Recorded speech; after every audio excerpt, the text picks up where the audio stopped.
I heard the silence call my name. Beneath the tide of falling stars, the world kept turning without me. But you waited in the dark. Every heartbeat fades away. Every prayer becomes a ghost. If tomorrow disappears, then let me disappear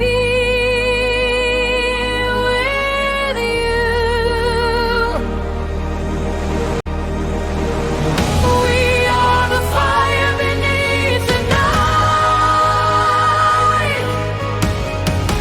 the last two souls the heavens denied. If death is all that's left to claim, then let the darkness know my name. I'll cross forever, I'll break eternity,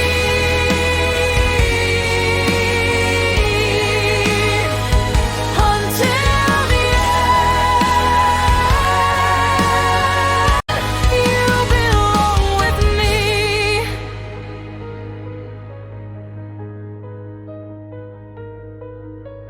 Kingdoms fall like autumn rain. Ashes bloom beneath our feet. Every wound became a promise. Every scar became a key. We are the end they couldn't see. The silence of to destiny. Let heaven burn, let oceans bleed. I choose the night, and the night chose me.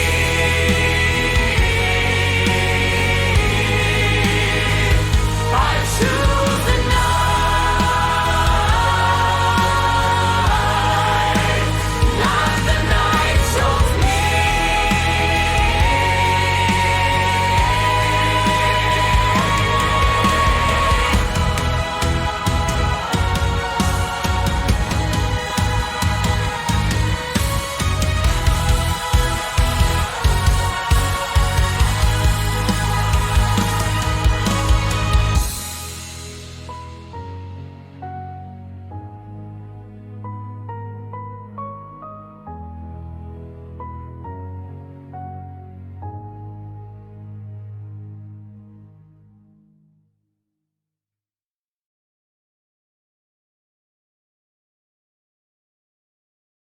Harrow Jr. was in the corridor when she came through.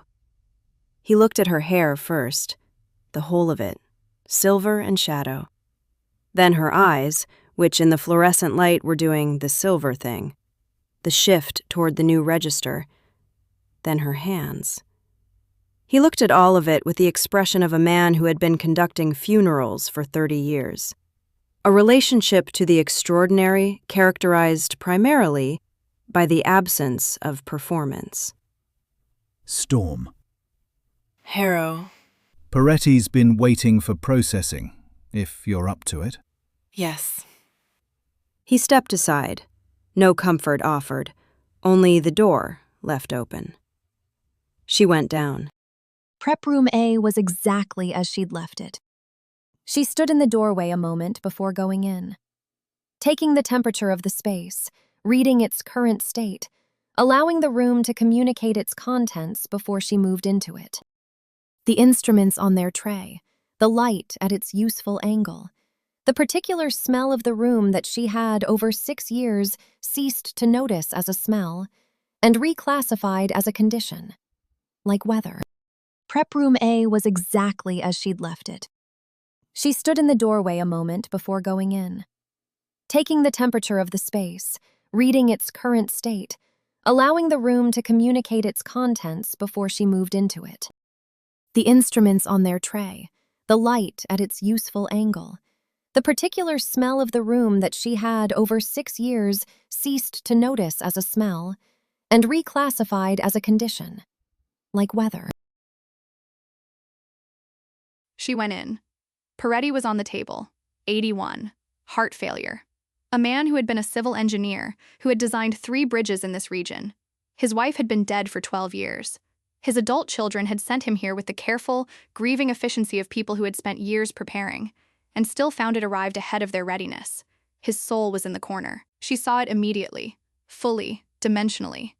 The new sight showing her the complete picture, rather than the shimmer at the periphery of before. He was present, aware. Looking at her with an expression she recognized. The expression of a soul that could see what she was, and was deciding what to do with the information. I know. I see you, Mr. Peretti. The shimmer tilted its head. An old man's head tilt. Thoughtful. Your wife is probably waiting for you. If the pattern holds, and I think it does, I think it's not nothing. What comes after? I think there's somewhere to go, and I think the people who mattered are there.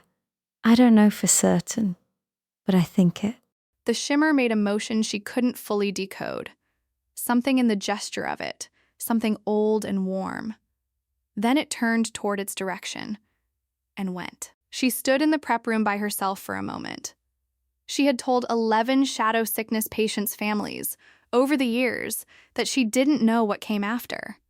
That the not knowing was something she'd made her peace with. She had believed this. Had not known until this moment that what she'd mistaken for peace was actually the specific calm of someone who hadn't yet had a reason to care about the answer. She cared now. Because the answer mattered differently when you were going to be on the other side of it, indefinitely. She wanted it to be something. Not for herself. She had her answer, her direction, her bond. She wanted it to be something for Peretti, for all the Perettis. She went to work. She worked for 3 hours. With the full attention she'd always brought to the job, and the new site layering additional information over everything. Peretti had the hands of someone who had drawn things, and built things, and touched things to understand them.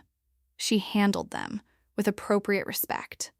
At 1 a.m, she went upstairs. Gemma was at the intake desk. She'd come in late.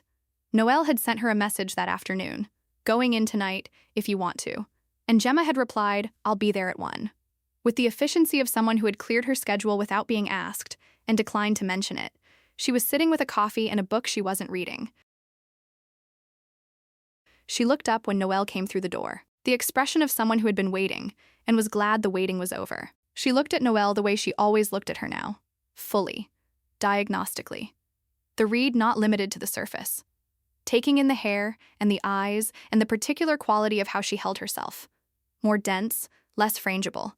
The quality of something that had been tested, and knew it. You look different. From last week? From an hour ago when you went downstairs, you look like you've been somewhere. I was with Peretti. I know.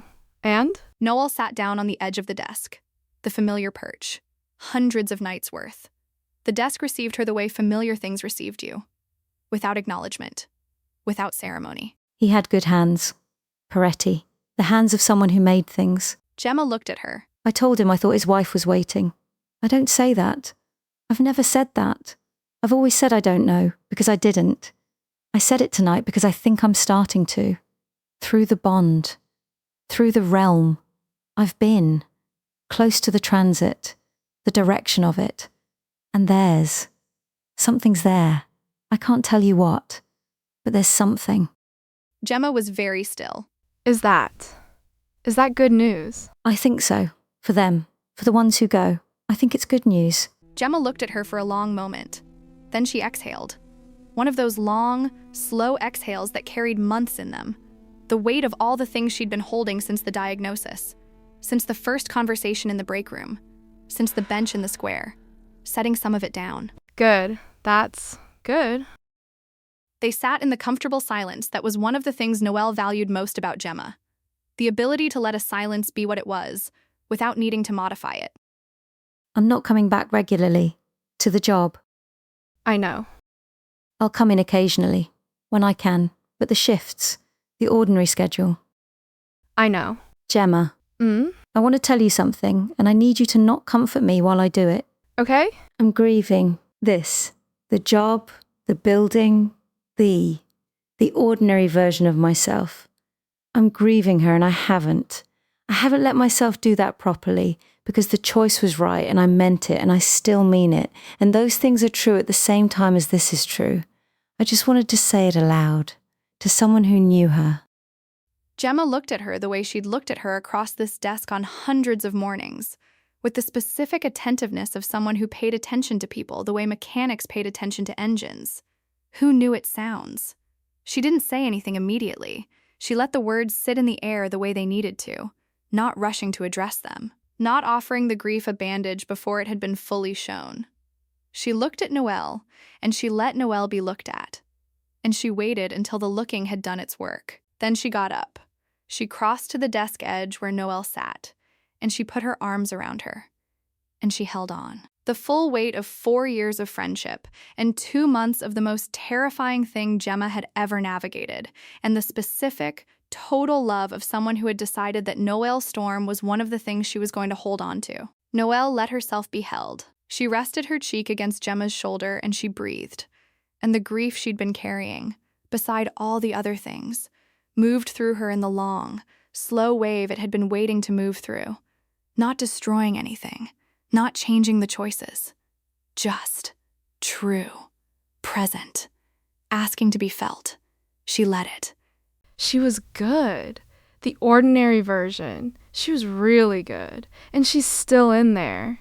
She didn't leave. She just got more. Got more? I'm going to need you to call me every day anyway. Even when you're in the shadow realm or dealing with the court or training with your death god. Every day. I will not negotiate on this. I know. Every day, Noelle. Yes, every day. Gemma nodded. The decisive nod of someone who has extracted a commitment and is filing it as binding. Gemma went back to her chair, picked up her coffee, picked up her book, put the book down. I have something for you. She opened the bottom drawer, the one that held the things that accumulated in long-term desk occupancy. Spare pens, a packet of tissues, the half-finished crossword from several months ago. She reached to the back of it and brought out a small paper bag, folded over at the top. She held it out. Noelle took it, opened it. Blood oranges. 3 of them, small and perfect, from the vendor at the market. The woman she'd bought from weeks ago, on the Friday after the diagnosis. The specific, particular smell of them. She had them at the vendor this week. I didn't know if the new diet situation involved. I wanted you to have something from the market. I wanted you to have them. Noelle looked at the oranges in the paper bag. She thought about the Friday morning. The market. The vendor. The deliberate looking. The sharpness of things when they might have last times. The gull on the delivery van. The 2 old men arguing outside the tobacconist. The woman with the stroller. The specific beauty that came with the possibility of endings. I can still eat them. Good. Take them. She folded the bag closed and held it against her chest for a moment. Then she looked up. The harbor road was quiet at this hour. She walked it in the way she'd been walking it for 6 years, hands in her coat pockets, chin tucked against the Atlantic damp. The familiar percussion of the water and the buoys and the fishing boats beginning their outward movement in the pre-dawn. The fog was in tonight, thick and low, simplifying the world to the immediately proximate, in the way she'd always liked. She felt the bond's warmth in her chest. Asriel in the shadow realm below the harbor road, present as he always was. The signal of him constant and warm and specifically located. The compass reading she'd come to rely on the way she relied on the harbor to be where she'd left it. She walked.